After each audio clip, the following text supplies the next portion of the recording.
It was a cold evening on the ranch, the kind where the air felt sharp and the ground beneath your boots seemed to freeze with each step. The ranch was far away from the nearest town, hidden by miles of dusty road and rocky hills. For Cole, the rancher, the isolation was something he had grown used to. He had lived alone for years, working hard to maintain his land, his animals, and his way of life. But on this evening, something was different. The sun had already set and the dark sky was slowly swallowing the last rays of light. Cole finished his work for the day, putting the horses back in their stalls and locking up the barn. He wiped his brow with the back of his hand, the cold wind biting into his skin as he stood outside the barn, gazing at the stars beginning to appear above. The night was quiet, too quiet. There was something about it that didn't feel right. Suddenly, a faint sound broke the silence. It was almost like a whisper carried by the wind, but it was coming from the direction of the barn. At first, Cole thought it was just the wind, but then it happened again. He squinted into the darkness, his eyes scanning the shadows. His hand instinctively went to the rifle strapped to his back, and he began walking toward the noise.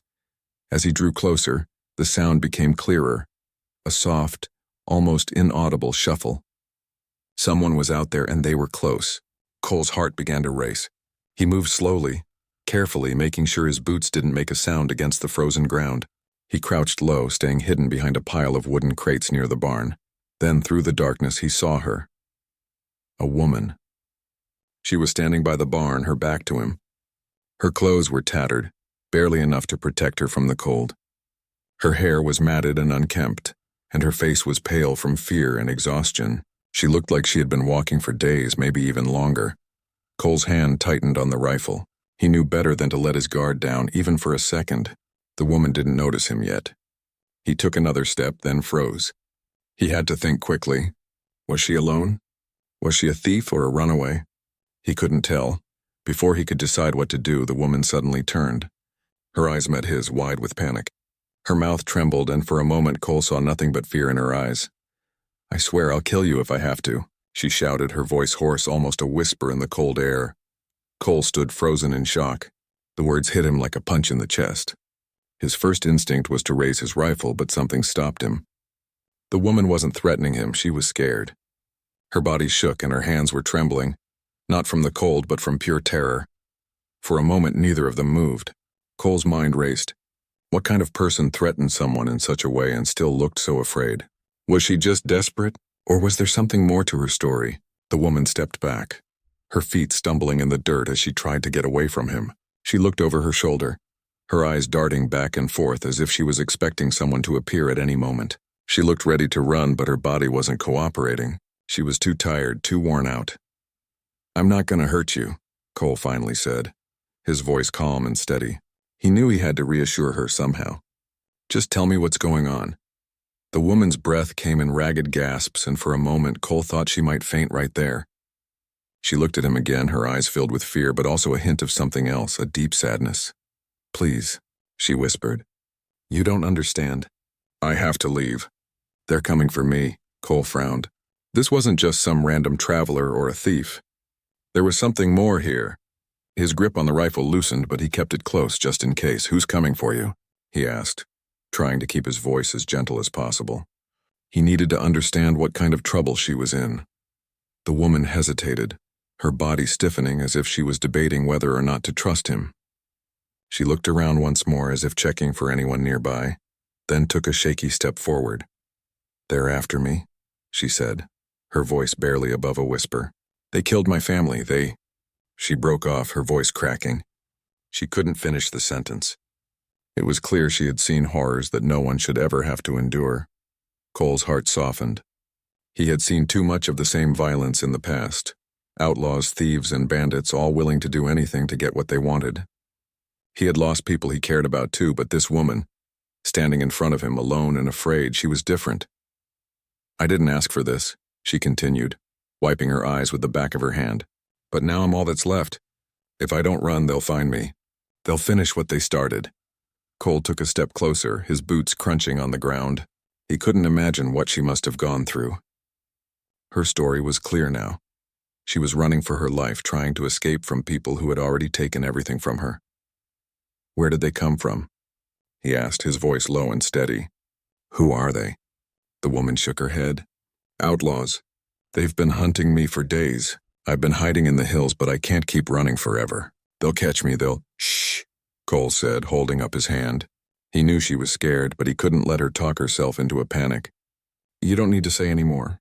You're safe for now. He took another step forward, this time lowering his rifle to the ground. He didn't want her to think he was a threat anymore. He had to gain her trust and fast. You can stay here tonight. I'll figure out what to do in the morning. But for now, you're safe. The woman's eyes flickered with doubt. She looked at him as if she wasn't sure whether to trust his words. She had every reason to be suspicious. But Cole wasn't a man to break his word. He had seen too many bad things in his life, but he had never been one to turn his back on someone who needed help. I don't have much, Cole said, his voice softer now. But you can stay in the barn for the night. Get some rest. We'll figure things out in the morning. For a long moment, the woman just stared at him, her breathing slow and shallow. Then finally she nodded. Her shoulders slumped in exhaustion, and her body seemed to relax just a little. She was too tired to keep fighting. Thank you, she whispered, barely audible. You don't know how much this means. Cole gave her a small nod, then turned and led her into the barn. He didn't know what tomorrow would bring, but for tonight, he could give her shelter. He could keep her safe. As they stepped inside, the cold wind howled outside, but in the barn there was warmth. Cole took one last look at the dark horizon, his mind filled with thoughts of the woman's story and the danger that might still be closing in on them. Tomorrow they would have to deal with it, but tonight they had each other's company. And for Cole, that was enough for now. The night passed slowly. Inside the barn, the wind howled outside, rattling the old wooden walls. But inside, the warmth from the small fire Cole had built made the cold seem far away. The woman, whose name was Sarah, sat huddled by the fire, her body still trembling slightly from the fear and exhaustion of the past few days. She hadn't said much after they came inside. She simply sat there, her eyes distant, her mind clearly somewhere else. Cole watched her carefully. He had given her some food and a blanket to help her get comfortable. She had eaten quietly, not saying a word, but he could tell she was grateful. Her face was tired, her eyes filled with a sadness he couldn't quite understand. He wondered about her past, what kind of life she had before the outlaws came and destroyed everything she had known. As the hours passed, the fire in the barn grew dim, and Sarah finally looked up at Cole. Her eyes, though filled with pain, seemed to soften just a little as she met his gaze. For a moment, neither of them spoke. The silence between them was thick, filled with unspoken questions, but neither of them was ready to ask. Finally, Sarah broke the silence. I've been running for so long, I forgot what it feels like to be safe, she said, her voice barely above a whisper. Cole nodded.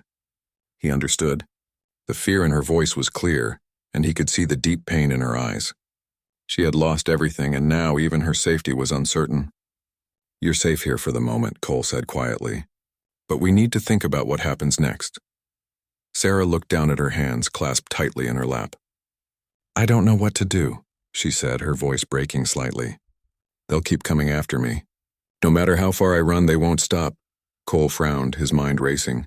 He had never been a man who backed down from a fight. But this situation was different. Sarah wasn't just running from a group of outlaws. She was running from the people who had taken everything from her. And that made the danger even worse. If they were willing to kill her family, they wouldn't hesitate to come after her, no matter where she went. We'll figure it out, Cole said, more to reassure her than himself. You don't have to do this alone. Sarah looked up at him, her eyes full of confusion and doubt. But what if they come here? She asked, her voice trembling. What if they find us? They won't, Cole replied confidently, even though a part of him wasn't sure. The outlaws might be dangerous, but Cole had lived through enough battles to know how to protect what was his. And Sarah, though she wasn't his, had found shelter here. He wouldn't let anyone harm her. Listen, he said, his tone firm. You're safe for tonight. Tomorrow we'll see what we can do. I've got a place in the hills where no one knows about. It's a cabin I've been fixing up for a while. We can go there in the morning. It's hidden enough that they won't find us easily. Sarah seemed to consider his words, her brow furrowing. She had no reason to trust him completely, but the thought of being somewhere safer even for a little while was a small comfort. I don't know, she said, her voice filled with uncertainty. What if they're already looking for me? They're not here yet. Cole said, standing up and stretching his legs. And we won't give them the chance. I've been around long enough to know how to hide and stay out of sight. Tomorrow, we'll make sure you're safe. Sarah nodded slowly, the weight of the situation settling heavily on her shoulders. She wanted to believe him, but the fear of being caught was too strong. The outlaws had already taken so much from her. Could she really trust this man to keep her safe? Cole could see the doubt in her eyes, and he understood. She had no reason to trust anyone. But he wasn't like the men she had been running from. He wasn't going to hurt her. If anything, he was trying to protect her. Get some rest, he said gently, pulling a fresh blanket from the pile he had stored in the corner. Tomorrow will be a long day. We'll figure this out. Sarah hesitated for a moment, then nodded. She laid down on the straw-covered floor, curling up under the blanket. Cole sat on the other side of the barn, keeping a watchful eye on the entrance. He didn't sleep that night. He couldn't. The thought of what might happen tomorrow, of what might happen if the outlaws found them, kept him awake. He had to be ready. Hours passed, and the first light of dawn began to creep through the cracks in the barn's walls. Sarah stirred, slowly waking from the restless sleep she had fought to find. She stretched and sat up, her eyes still heavy with fatigue. Cole stood up and walked over to her. "We should get moving soon," he said, his voice low. "The sooner we get to the cabin, the safer we'll be." Sarah nodded, pulling herself to her feet. Her body ached from the long days of running, but she had no choice. The sooner they left, the better. She gathered the few belongings she had and followed Cole out of the barn. The sun had barely risen when they left the ranch. The cold morning air hit them like a slap, but Cole didn't let it slow him down. They walked quickly, heading toward the hills where Cole had a small cabin hidden away from prying eyes. It was a good place to hide, and for now it was their best option. As they walked, Cole glanced over his shoulder every now and then, making sure no one was following them. Sarah walked quietly beside him, her eyes constantly darting around, her fear never fully leaving her. She knew the danger wasn't over.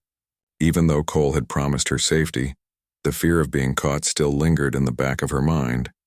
It took them most of the day to reach the cabin, but when they finally arrived, Sarah felt a sense of relief. The cabin was small, tucked away in a secluded valley surrounded by dense trees. It was the perfect hideout. Cole unlocked the door and stepped inside, motioning for Sarah to follow.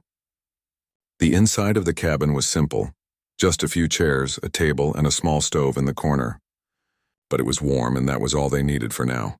"Stay here," Cole said as he started a fire in the stove. "I'll go get some supplies. You should rest. You've been through a lot?" Sarah nodded, her body too tired to argue. She sat down in one of the chairs by the fire and closed her eyes, finally allowing herself a moment of peace. She didn't know what the future held, but for the first time in days, she felt like she might actually have a chance to survive. As the fire crackled, Cole stepped outside to gather more wood and check their surroundings. He knew the outlaws wouldn't give up easily, but for now they were safe. And that was enough.